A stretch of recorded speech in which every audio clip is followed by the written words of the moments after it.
kjo nuk do t'jetë. Besoj që njësia mocë është sa e don Prishtinën, sa jemi shumë me kryeqytetin, se po kandidon për kryetar komune. Du të presim ta shohim a e ka vullnetin zoti Qeku politik të përnjiment, apo vetëm është një miratim po sa për mos t'ja kthy fjalën Albinit për kandidim në kryeqytet. Përndryshe, në qoftë se s'ka një vullnet të plot edhe një përkushtim të plot, nuk vështirë fituese shoh. Ndërsa më befason kanë shumë, kisha me thënë, edhe herën e parë, programi qasja edhe në qoftë se Partia Demokratike kandidon zotin Smali, Urani Smali, atër kisha me thënë që do t'jetë pretendent super serioz. Ndoshta pajtohu me mentorin që do t'ishte befasia e parë dhe madhe ndonjëherë në kryeqytet. Super interesante miq kjo. Në Prishtinë marr parasysh edhe backgroundin mbi cilin vinë të tre kandidatët, le të themi tash, të 5 kandidatët realisht. Nëse shohim përparim Rama është kryetar aktual me shumë premtime, një prej politikanëve që në fakt shihej si me potencial edhe për nivelin nacional,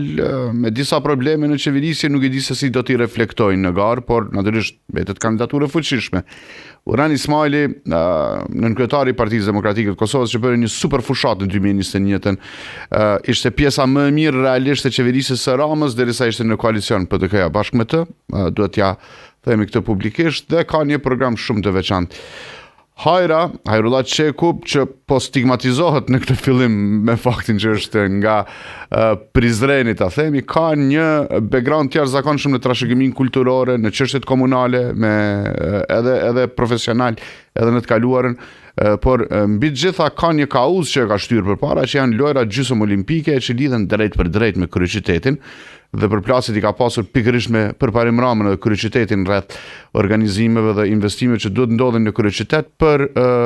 të mundësuar lojrat olimpike, dhe kjo besoj që është edhe kauza mbi të cilën e ka shtyr Kurti drejt kandidaturës në Prishtinë. Bek Berisha që do t'jetë një freski definitivisht gjatë fushatës elektorale, dhe një profil shumë interesant që është Besa Shahini, një super eksperte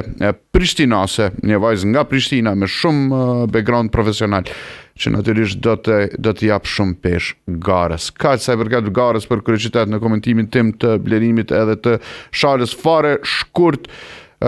Lima i tha që jam i shqetësuar për sigurinë nacionale, ka hapësirë për këtë, po jo, me nga një koment për mbyllës. Shala fillimisht. Lima i kur thot jam i shqetësuar për sigurinë nacionale, do të më kallëzu për çka, nëse ka në informacion për cilin çka ku është problemi, se me thonë një politikan, një deputet, një personalitet si Lima, i cili ka informacione, nuk thonë që s'ka informacione, me thonë i gjatë tilla, i sigurisht që është i shqetëson edhe qytetarët, ai duhet me kallëzu pse është i shqetësuar për sigurinë e vendit. Nësë po thëmë që situata është mirë ose që apëdjone, për shkak se jemi me një botë të razume ku mos s'po dihet që apëndodhë, po s'paku do të me kallëzu pse është i shqetësuar në këtë pikë. Menoj që ka njerë nuk është mirë edhe këta politikantë deputet, ma shumë nështë ta ka për zhvendosje vëmendje aspekt këtyne pyetjeve dhe presionit të medjeve se sa që ka diçka të vërtet në farë pune. Dashi? Pajto me komentin para prak të zotit Shala. Nuk kam çka shtoj, do të është plotësisht me pavend me ndërtu tema kauza, sepse zoti Limaj, me gjithë respektin për zoti Limaj, do të kaq mund të bëj, ka forcën politike, ka karizmën dhe aurën e vetë politike, si politikan i rregjur, veçmë, edhe natyrisht që më pëlqej që kërkoj komunikim, siç ishte takimet në zotin Ardigjiku me herët me zotin Pelua, një farë urë lidhse edhe një zë të moderuar dhe të matur në politikën tani, si askush tjetër duhet thënë më ja njoh meritën, por kur s'kish ka me thonë më shumë, edhe mos tam shpik, po prodhon lajme të këtilla, ndoshta është shkarje, kisha pas qenë me qytë shkarje, por gjithsesi me dalë me thonë një komandant i respektuar, një njeri i cili ka informacione dhe është politikan me ndikim edhe politikan respektivisht deputet dhe me informacione përkatëse dhe gjitha të tjera, jam i qetësuar për sigurinë,